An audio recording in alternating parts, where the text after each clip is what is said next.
저희가 지금 계속해서 복음의 본질을 회복하자는 한 해 방향을 붙잡고 나가고 있습니다.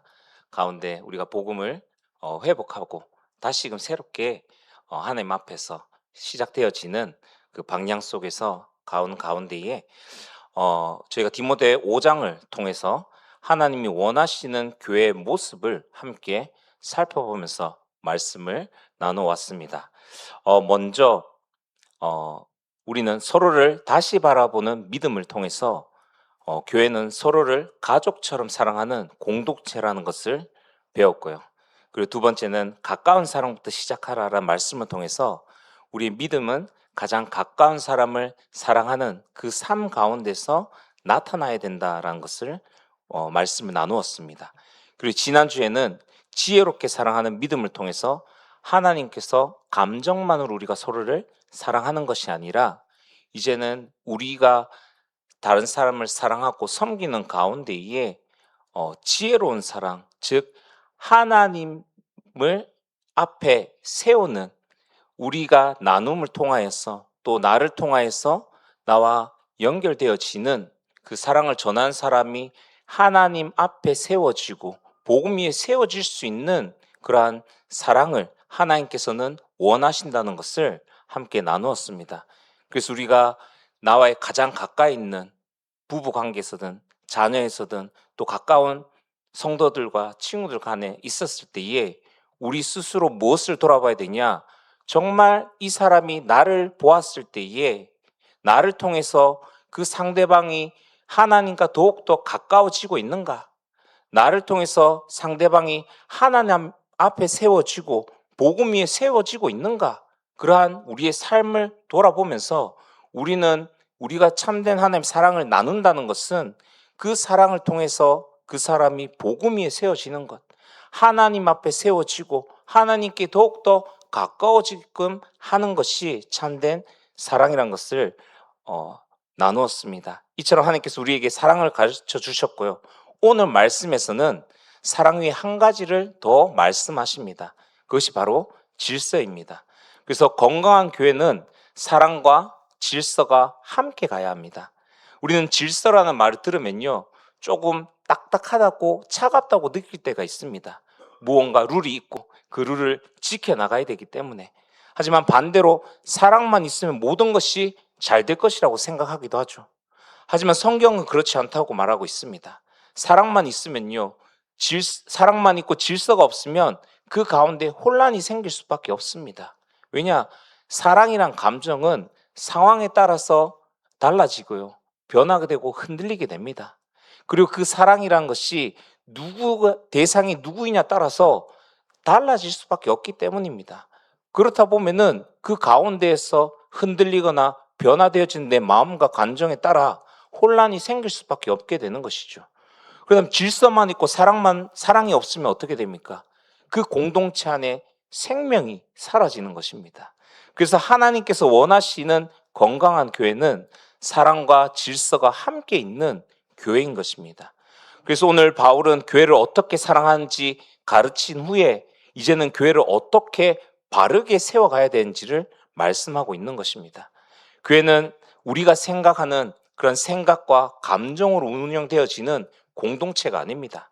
하나님의 말씀과 또 그 원리 위에 세워진 공동체임을 기억하시기 바랍니다. 고린도전서 14장 33절에 하나님은 무질서의 하나님이 아니시오 오직 화평의 하나님이시라라고 얘기합니다. 이처럼 하나님께서 세우시는 질서는 우리를 억압하고 메어놓기 위한 것이 아니라 우리 교회를 보호하고 더욱더 건강하게 세워나가기 위한 질서임을 믿으시기 바랍니다. 그래서 우리가 하나님의 원하시는 그 건강한 교회를 세우기 위해 우리가 질서를 배우고 나가는 가운데에 있어야 건강한 교회가 건강하게 세워지는 그 하나님이 원하시는 교회가 되어지는 것입니다. 오늘 본문에서 바울은 디모데에게 교회를 어떻게 세워가야 되는지를 이야기합니다. 그래서 말씀을 맡은 사람을 어떻게 대해야 하는지, 문제가 생겼을 때에 어떻게 판단해야 되는지, 또 사람을 세울 때에 우리는 무엇을 조심해야 되고 그리고 하나님 앞에서 어떻게 거룩함을 지켜야 하는지 하나씩 말씀하고 있습니다. 오늘 말씀의 목적은요, 하나입니다. 우리 큰사랑교회를 건강하게 세우기 위함입니다. 교회는 건물이 아니라 우리 성도님들 한 분 한 분입니다. 그리고 건강한 교회는 이러한 건강한 성도님들을 통하여서 세워지게 되는 것입니다. 하나님께서 우리 큰사랑교회가 우리의 방법, 사람의 방법이 아닌 하나님의 방법으로 세워지기를 원하십니다. 오늘 하나님의 말씀을 통해서 우리의 믿음과 또 우리 교회를 다시 돌아보며 하나님께서 기뻐하시는 영적 질서를 함께 세워가는 저와 여러분 되시기를 주님의 이름으로 소망합니다. 본론 첫 번째입니다. 말씀을 귀하게 여기는 공동체가 건강한 교회입니다. 17절에 잘 다스리는 장로들을 배나 존경하는 자로 알되 말씀과 가르침에 수고하는 이들에게는 더욱 그리할 것이니라 말씀합니다. 바울은요, 교회의 영적 질서를 세우는 첫 번째 기준을 말씀을 이야기하고 있습니다. 왜냐하면 교회는요, 사람들, 즉 우리가 생각이나 경험으로 세워가는 공동체가 아니기 때문이죠. 하나님 말씀 위에 세워지는 공동체이기 때문에 바울은 오늘 말씀이 그 첫 번째 기준이라고 이야기하고 있는 것입니다. 그래서 오늘 바울이 장로 개인을 높이라고 말한 것이 아니죠. 하나님께서 맡기신 말씀의 사역을 귀하게 여기라고 권면한 것입니다. 말씀이 바로 서면 교회도 바로 서게 되고요. 말씀이 흔들리게 되면 교회도 흔들리기 때문입니다. 그래서 하나님은 말씀을 가장 소중히 여기시고 계십니다. 오늘 본문에 나오는 장로라는 단어는요, 단순히 직분만을 가리키는 것이 아닙니다. 특별히 말씀을 가르치고 교회를 돌보는 지도자를 이야기하고 있습니다. 그리고 바울은 그들을 배나 존경하라고 권면합니다. 이 말씀은요, 그 말씀을 가르치고 또 지도하는 그러한 자리에 있는 사람을 높이라는 뜻이 아닙니다. 하나님께서 맡기신 말씀의 사역자를 귀하게 여기라는 뜻입니다. 왜 그렇습니까? 교회는 하나님의 말씀이 세워질 때에 건강해지기 때문입니다. 우리의 신앙도 하나님의 말씀 위에 세워질 때에 건강한 신앙이 되어집니다. 그래서 마태복음 4장 4절에서 예수님께서 사람이 떡으로만 살 것이 아니요 하나님의 입으로부터 나오는 모든 말씀으로 살 것이니라고 말씀하십니다. 이처럼 우리는요, 말씀을 통해서 자라가고 우리의 믿음 또한 말씀을 통해서 성장하는 것입니다. 우리 교회도 말씀을 통해서 바르게 세워질 때에 그때의 어떠한 상황 가운데서도 흔들리지 않고 굳건하게 세워지는 건강한 교회가 되어지는 것입니다. 그리고 우리는 말씀을 전한 사람을 섬기는 사람입니다. 바울은 말씀과 가르침에 수고하는 이들이라고 표현하고 있죠. 여기서 수고한다는 말은요, 힘을 다해 애쓴다는 뜻입니다. 말씀을 전하는 일은 사람의 생각을 전하는 것이 아니죠. 하나님의 뜻을 바르게 전하기 위해서 기도하고요, 말씀을 연구하고 또 자신의 삶으로 먼저 순종하려고 애쓰는 일입니다. 그래서 하나님은 교회가 말씀을 맡은 사람을 위해 기도하고 존중하며 함께 사역을 감당하기를 원하시는 것입니다. 그리고 말씀을 전하는 사람도 사람의 인정을 구하는 것이 아니라 하나님 앞에서 충성해야 된다고 이야기하고 있는 것이죠. 디모데후서 2장 15절에 너는 진리의 말씀을 옳게 분별하며 부끄러울 것이 없는 일꾼으로 인정된 자로 자신을 하나님 앞에 드리기를 힘쓰라라고 이야기합니다. 그렇습니다. 제가 여기에 있는 것도 말씀을 전하는 자리에 있지만 하나님의 은혜 가운데 세워진 것입니다. 제가 뛰어나고 잘나서 이것에 있는 것이 아니라 하나님의 은혜 가운데 너무나도 부족하지만 하나님이 세우셨습니다. 그래서 더욱더 기도하는 가운데 더욱더 낮아지는 가운데 온전히 말씀만 전하기 위해서 나아가고 있습니다. 근데 연약하다 보니까요, 많은 일들을 겪습니다. 부족한 부분도 너무 많고요. 그렇기 때문에 우리 성도님들이 저를 위해서 기도해 주셔야 되는 부분입니다. 다른 것에 집중하는 것이 아닌 정말 말씀에 집중하고 정말 이 말씀을 나누는 그 자리에서 온전히 하나님의 말씀만 전할 수 있게끔 영육으로 보호해달라고 기도해 주시며 그 기도로 저와 함께 동력하며 함께 사역해 나가셔야 되는 겁니다. 이처럼 말씀을 맡은 사람은 더욱더 이러한 가운데에서 우리가 하나님 앞에서 하나님 눈을 더욱더 의식하면서 나아가는 자리임을 기억하고 항상 겸손하게 나아갈 수 있게끔 기도로 후원해 주시고 기도로 동력해 주셔야 됩니다. 그래서 정말 제가 말씀만 전할 수 있게끔 말씀만 집중할 수 있게끔 계속해서 기도해 주시기 바랍니다. 이렇게 말씀의 중심의 교회가 건강한 교회가 되는 것입니다. 바울은 구약의 말씀과 예수님의 말씀을 인용합니다. 신명기 25장 4절에 곡식을 밟아 떠는 소의 입에 망을 씌우지 말라라고 얘기하고요. 누가복음 10장 7절에 일꾼이 그 싹스를 받은 것을 마땅하다라는 이 두 절을 인용해갖고 이야기합니다. 이 말씀의 의미는요, 어떻게 보면은 사례를 얘기하는 걸 수도 있습니다. 하나님께 세우신 말씀의 사역이 중단되지 않도록 교회가 책임져야 된다는 뜻을 이야기하고 있는 것입니다. 말씀을 귀하게 여기는 교회는요, 자연스럽게 말씀을 전하는 사역자도 귀하게 여깁니다. 그리고 말씀을 맡은 사람도 더욱 두렵고 떨림으로 말씀을 준비하게 됩니다. 결국에는요, 목회자 중심의 교회도 아니고 또 성도들 중심의 교회도 아닙니다. 진정으로 건강한 교회는 말씀의 중심, 하나님의 말씀이 중심된 교회가 참 건강한 교회인 것입니다. 우리 큰사랑교회도 목회자로 중심이 되는 것이 아닌 또 반대로 성도님들이 중심된 교회가 아니라 하나님의 말씀이 중심이 되는 건강한 교회로 세워져야 될 것입니다. 우리는 우리 스스로 한번 질문해 보셔야 될 겁니다. 우리는 하나님의 말씀을 얼마나 귀하게 여기고 있습니까? 우리가 이 시간에 와서 말씀을 듣지만 한 주간에 이 말씀을 얼마나 묵상하고 또 이 말씀을 살아내기 위해서 우리가 실천하고 노력하는 가운데 있습니까?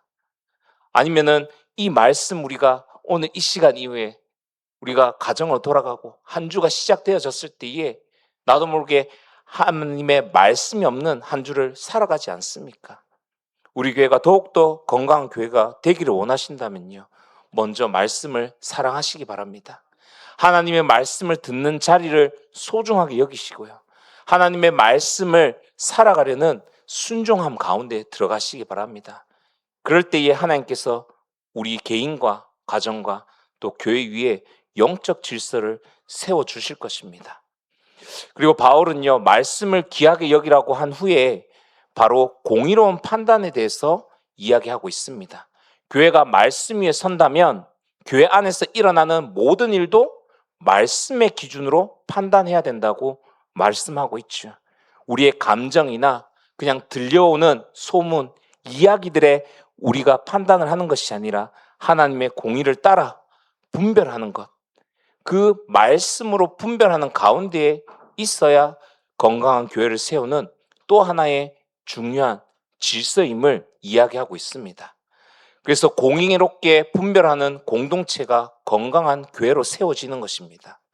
19절에서 21절 보시면요, 교회는 사랑이 있는 곳이고 하지만 하나님의 교회가 사랑만 있는 공동체가 아니라 공의가 살아있는 공동체가 되기를 원하신다고 이야기하고 있습니다. 오늘 바울은 말씀을 귀하게 여기라고 한 후에 어떻게 판단하고 분별해야 하는지 이야기하죠. 왜냐? 공의가 무너지면요, 교회의 신뢰도 함께 무너지기 때문입니다. 그래서 하나님은 우리가 그냥 듣는 이야기, 소문이 아니라 사실을 따라 판단하라고 이야기하고 있습니다. 디모데전서 5장 19절 보시면 장로에 대한 고발은 두세 증인이 없으면 받지 말 것이요 라고 이야기합니다. 이 말씀은 지도자의 잘못을 덮으라고 하는 뜻이 아닙니다. 반대로 무분별한 비난과 거짓된 고발로부터 교회를 보호하라고 이야기하시는 겁니다. 교회는요, 그냥 들려오는 소문으로 움직이는 곳이 아닙니다. 추측으로 판단하는 것도 아니죠. 하나님께서 언제나 사실과 진실 위에 우리가 서기를 원하십니다. 그래서 예수님도 마태복음 7장 1절에 너희가 비판을 받지 아니하려거든 비판하지 말라라고 이야기하십니다. 이 말씀은 잘못을 분별하지 말라는 뜻이 아니라 함부로 판단하지 말라는 뜻입니다. 우리도 누군가 이야기 들을 때 쉽게 믿고 쉽게 말하기까지 갈 때도 너무나도 많습니다. 그 사실이 어떻게 되었는지 그냥 우리가 세상의 사람들처럼 들려오는 대로 믿고 그 말을 우리가 함부로 내뱉을 때가 교회 안에서 너무나도 많다는 것이죠. 이러한 우리의 입술을 우리는 지키는 가운데 나가야 되는 것입니다.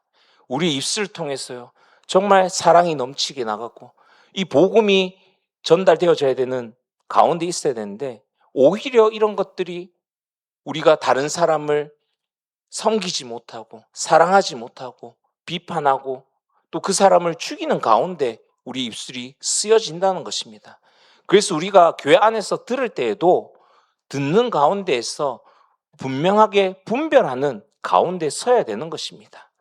그래서 우리는 사실을 먼저 확인하는 지혜 가운데 있으시기 바랍니다.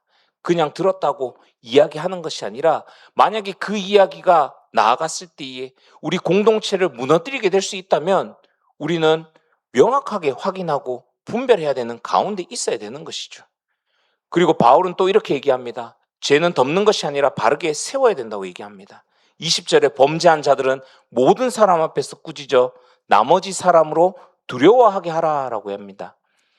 이 말씀도 오해하시면 안 되는 게 있습니다. 공개적으로 우리가 그 사람의 잘못을 지적하고 또 창피 주고 정죄하는 가운데 있으란 뜻이 아닙니다. 회개하지 않고 계속해서 죄를 짓는 경우에는 교회의 거룩함을 지키기 위해서 바르게 권면하고 바로 세워야 한다는 말씀인 것입니다. 하나님은요, 죄를 미워하십니다. 하지만 죄인은 사랑하십니다. 그러므로요, 권면의 목적은 정죄가 아니라 회복입니다. 이것이 바로 하나님이 교회에 권징을 주신 이유입니다.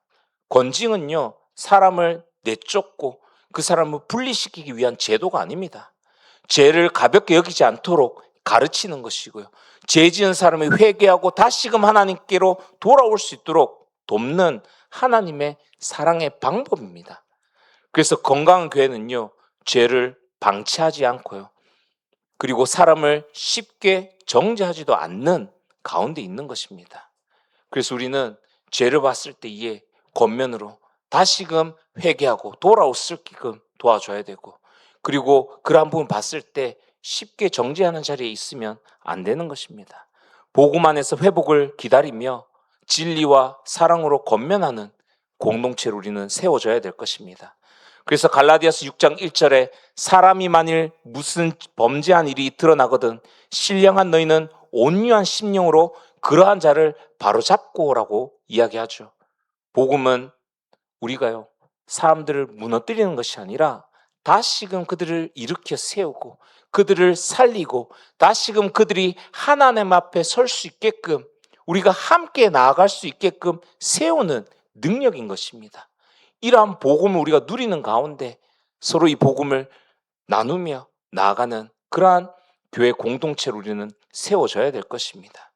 그리고 하나님은 편견 없이 공의롭게 행하기를 원하십니다. 바울은 마지막으로요, 디모데에게 엄숙하게 명령을 합니다.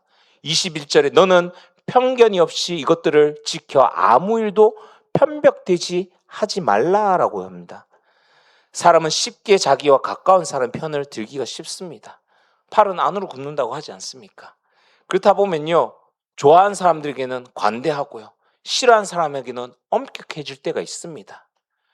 다른 사람의 잘못된 부분을 봐도요, 관계가 좋으니까 우리는 그 관계로 인해서 덮어주고 또 그 사람을 위하는 가운데 있기도 하지만, 또 반대로 그렇지 않은 사람은요, 냉철하게 안 좋은 부분만을 얘기할 때가 너무나도 많습니다. 하지만 하나님께서 사람을 외모로 판단하지 않으시죠. 하나님의 기준은 언제나 같습니다. 야고보서 2장 1절에 내 형제들아 영광의 주 곧 우리 주 예수 그리스도에 대한 믿음을 너희가 가졌으니 사람을 차별하여 대하지 말라라고 이야기합니다. 그렇습니다. 교회 안에 누구는 특별하고 누구는 그렇지 않고 누구는 높고 낮고 그런 것이 없습니다. 교회 안에는요, 누구도 특권을 가져서는 안 됩니다.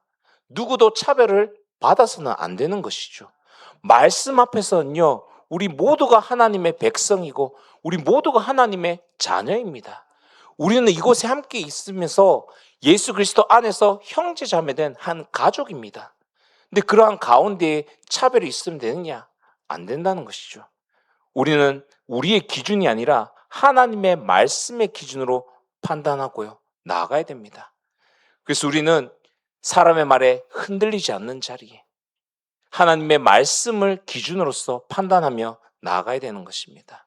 우리의 말 한마디가요, 사람을 살릴 수도 있고요, 공동체를 어렵게 만들고 완전히 무너뜨릴 수도 있습니다. 그렇기 때문에 우리는 말하기 이전에 쉽게 판단하면 안 되고 쉽게 비난한 자리에 있으면 안 되는 것입니다. 언제나 하나님의 말씀과 공의를 따라 행동하며 나아가야 됩니다. 그럴 때 우리 큰사랑교회는요, 하나님의 진리 위에 든든하게 세워지는 교회 공동체가 되어질 것입니다. 그리고 바울은 그 다음으로 한 가지 더 이야기하죠. 교회의 질서는 문제를 바르게 판단하는 것에서 끝나는 것이 아니라 이제는 앞으로 교회를 이끌어갈 사람을 세우는 데에도 신중해야 된다고 이야기하고 있습니다. 그리고 마지막으로 그 무엇보다도 하나님 앞에서 자신의 거룩함을 지켜야 한다고 이야기하고 있죠. 그래서 마지막으로 거룩함을 지키며 신중하게 세워가는 공동체가 건강한 교회임을 이야기하고 있습니다. 22절에 아무에게나 경솔히 안수하지 말고 다른 사람의 죄에 간섭하지 말고 내 자신을 지켜 정결하게 하라라고 이야기하고 있습니다. 바울은요, 교회 영적 질서를 세우기 위해서 꼭 필요한 한 가지를 말하고 있습니다. 그것은요, 서두르지 말라는 것입니다. 우리는 빠르게 판단하고 빨리 결정하고 빨리 사람을 세우고 싶어 합니다.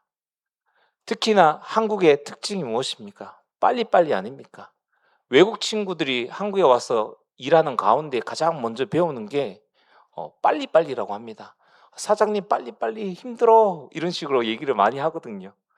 예, 그래서 항상 외국 아이들 보면은 가장 먼저 배우는 단어 빨리빨리. 뭘 해도 빨리빨리 하고 있는데도 빨리빨리 하라고 한답니다. 이처럼 한국의 우리 민족 특성이 무엇이든지 빠르게 진행하는 것들, 이러한 부분이 있는 것 같습니다. 근데 그런 것들이 교회 안에서도 우리는 빠르게 무언가를 판단하고 하려고 한다는 것이죠. 그러나 하나님은 교회를 세우실 때 신중함과 거룩함을 중요하게 여기십니다. 왜냐하면 사람을 세우는 일은요, 단순히 그냥 직분을 맡기는 일이 아니라 하나님의 교회를 맡기는 일이기 때문입니다. 그래서 하나님은 사람을 세우실 때 신중하게 분별하기를 원하십니다. 오늘 22절에 아무에게나 겸손히 안수하지 말고라고 얘기하죠. 여기서 안수는요, 교회의 직분과 사역을 맡기는 것을 이야기하고 있습니다. 바울은 사람을 세운 일을 서두르지 말라고 하죠. 왜 그럴까요? 겉모습만 보고는 다 알 수 없기 때문입니다. 신앙은요, 오래 지켜볼 때 드러나고요, 상황 속에서 그 믿음이 드러나며, 그리고 삶 가운데서 그 믿음의 순종이 삶으로 드러나기 때문입니다. 그래서 시간이 지날 때에 그 믿음을 보게 되어지고, 시간이 지날 때에 그 말씀대로 순종하는 본이 되어지는 사람인가 아닌가를 분별할 수 있기 때문인 것이죠. 그래서 인격도 우리는 관계 속에서 어느 정도 시간이 많이 지나야지 그러한 인격과 성품을 알 수 있듯이 믿음 또한 오랜 시간을 지나고 지켜보는 가운데서 삶을 통해서 알 수 있다는 것입니다. 그래서 하나님은 급하게 판단하지 말고 기도하면서 분별하고 하라고 말씀하십니다. 우리가 사람을 평가할 때도요, 너무 쉽게 평가하지 말아야 됩니다. 잠시 보이는 모습만으로 결정할 때가 우리는 너무나도 많죠.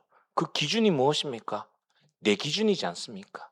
누군가를 판단할 때에 내 기준에 맞으면은 좋은 사람, 괜찮은 사람. 그렇지 않으면 이 사람은 멀리해야 되는 사람, 가까이 하면 안 되는 사람. 그렇게 생각할 때가 너무나도 많습니다. 근데 막상 지내고 보면요, 너무나도 괜찮은 사람인 걸 우리가 볼 때도 있습니다. 제 옛날에 친한 형이 한 명 있었는데 처음에 만났을 때 저 나름대로는 되게 맞춰준다고 했는데 아무리 맞춰도 이 관계가 너무 힘들더라고요.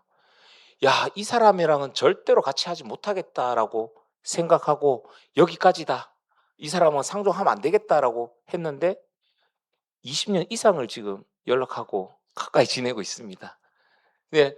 잠시 봤을 때 그 모습에 판단을 할 때와 함께 지내는 과정 속에 그 사람을 알아가는 가운데 봤을 때에 그냥 그 긴 시간을 돌아보면서 그 사람의 진모습을 보게 되어진다는 것이죠.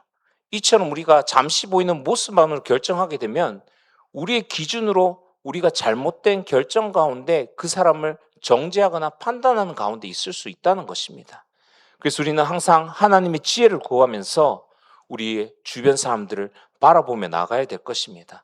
사무엘상 16장 7절에 사람을 외모를 보거니와 하나님은 중심을 보신다고 이야기하셨습니다. 이처럼 우리 또한 겉모습만 보고 그 사람을 판단하고 하는 것이 아니라 정말 그 사람을 향한 하나님의 뜻과 계획이 무엇이고 또 우리의 만남을 통해 그 만남을 허락하신 하나님의 계획이 무엇인지 구하는 가운데 하나님의 사랑을 전하는 그 가운데 서야 될 것입니다. 그리고 하나님은 다른 사람보다 먼저 자기 자신을 돌아보라고 이야기합니다. 오늘 디모데에게 말씀하시죠. 내 자신을 지켜 정결하게 하라. 아주 중요한 말씀입니다. 우리는 다른 사람의 부족한 점을 잘 봅니다. 근데 정작 자신의 모습을 잘 보지 못할 때가 있습니다. 하지만 하나님은 먼저 자신의 믿음을 돌아보라고 이야기하고 있죠. 그렇습니다. 우리가 신앙생활을 하는 것은요, 어떻게 보면 하나님과 개인의 수직적인 관계 속에서 신앙생활을 해 나가는 것입니다. 근데 우리는 신앙생활을 하면서 하나님과 나의 관계를 보아야 되지만 자꾸만 우리는 하나님과 나와의 개인의 관계보다 주변 사람들을 볼 때가 너무나도 많습니다. 그러다 보니까 정작 나의 모습, 나의 믿음은 보지 못하고 다른 사람들의 모습을 판단하고 비교하는 가운데 있을 때가 많다는 것이죠. 그래서 오늘 하나님이 먼저 자신의 믿음을 돌아보라고 이야기하시는 겁니다. 내가 하나님 앞에서 바르게 살아가고 있는가? 내가 정말 하나님 앞에서 나의 마음은 정결한가? 하나님 앞에서 내 삶은 하나님의 말씀을 순종하며 살아가고 있고 내 삶을 통해서 하나님이 살아계심이 드러나며 이 복음이 살아있고 다른 사람들에게 전달되어지는 드러나는 삶을 살고 있는가? 먼저 우리의 삶과 우리의 믿음을 점검하며 보며 나가야 된다는 것이죠. 이것이 먼저 되어져야 되는 것입니다. 그래서 마태복음 7장 5절에 예수님께서도 먼저 내 눈 속에 들포를 빼어라라고 이야기합니다. 여러분, 건강한 교회는요, 서로를 비교하고 정죄하는 교회가 아닙니다. 먼저 자신을 하나님 앞에 세워서 자신을 돌아보고 또 그 가운데 내가 먼저 하나님 앞에 서며 우리 가족된 공동체를 하나님 앞에 함께 세워가는 그러한 가운데 있는 것이 하나님이 원하시는 우리의 모습이자 우리 교회의 모습인 것입니다. 그래서 하나님은 맡겨진 몸과 또 삶을 잘 돌보기로 원하신다고 이어서 이야기하고 있습니다. 오늘 23절에 이제부터는 물만 마시지 말고 내 위장과 자주 나는 병을 위하여 포도주를 조금씩 쓰라라고 얘기합니다. 오늘 디모데는 젊은 목회자였습니다. 디모데가 교회를 위해 열심히 사야겠지만 잦은 병으로 힘들어하고 있었습니다. 그래서 바울은요, 믿음이 좋으면 몸을 돌보지 않아도 된다라고 이야기하지 않고 오히려 반대로 그렇기 때문에 오히려 몸도 하나님께서 맡기신 것이기에 더욱더 잘 돌보는 가운데 사역을 해야 된다고 이야기하고 있습니다.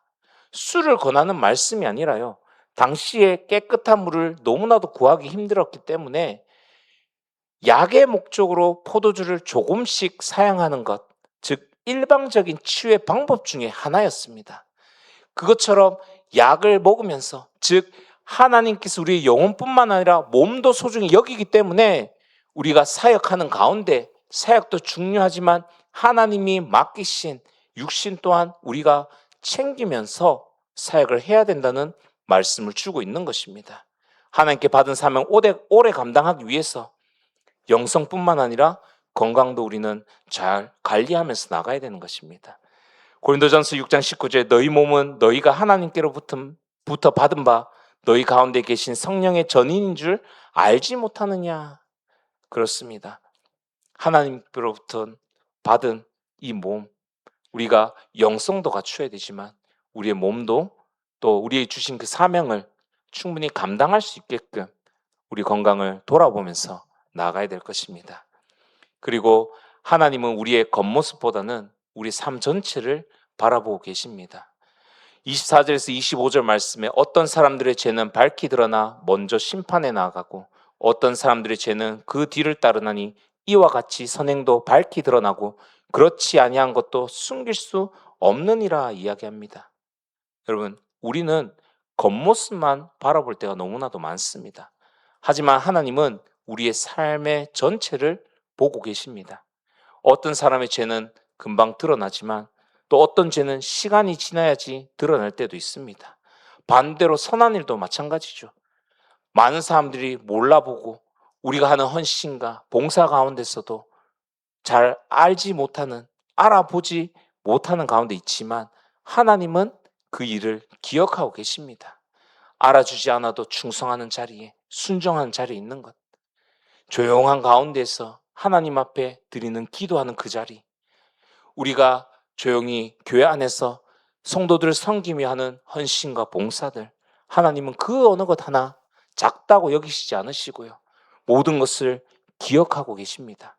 그래서 히브리서 6장 10절에 하나님이 불의하지 아니하사 너희 행위와 그의 이름을 위하여 나타낸 사랑으로 이미 성도를 섬긴 것과 이제도 섬기고 있는 것을 잊어버리지 아니하시느니라 이야기합니다.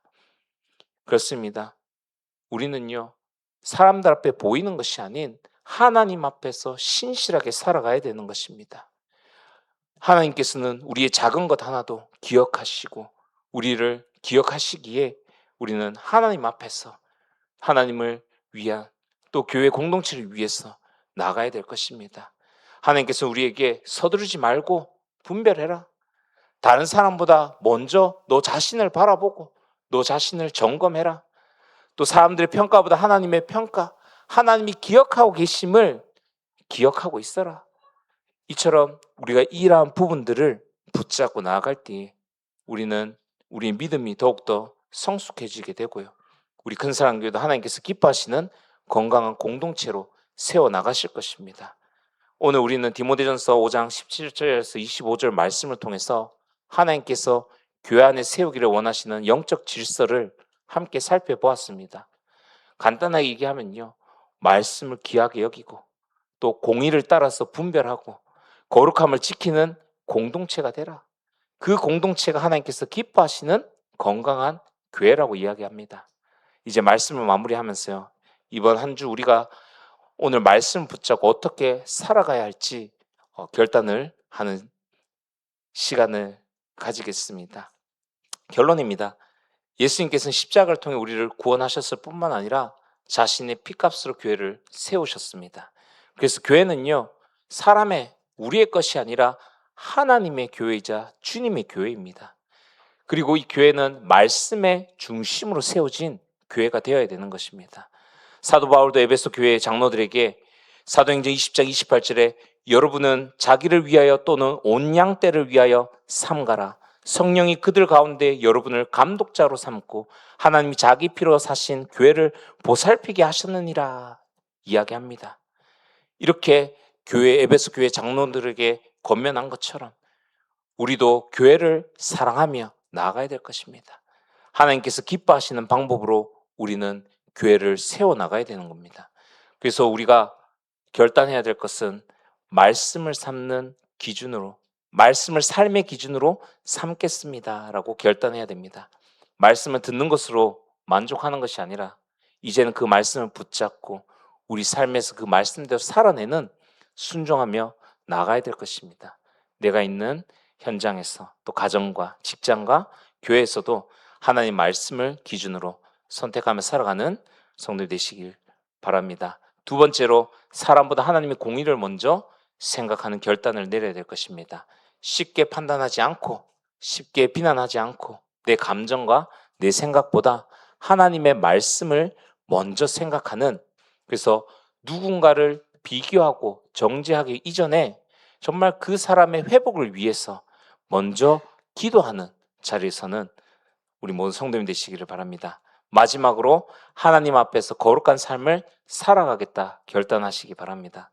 다른 사람을 돌아보기 전에 먼저 나 자신을 돌아보는 자리에, 사람들에게 인정받으려고 하기보다 하나님 앞에 인정받으며 하나님이 우리를 보셨을 때에 칭찬받는, 또 기뻐하는 그러한 삶을 살아가는 가운데 서기를 바랍니다. 그래서 매일 말씀과 기도로 나 자신을 지키며 또 맡겨주신 자리에 신실하게 살아가는 결단으로 이번 주 한 주간도 주신 말씀 붙잡고 정말 우리가 보고만 해서 건강한 교회를 세워가는 모든 성도님 되시길 주님 이름으로 축원합니다. 기도하시겠습니다. 사랑하는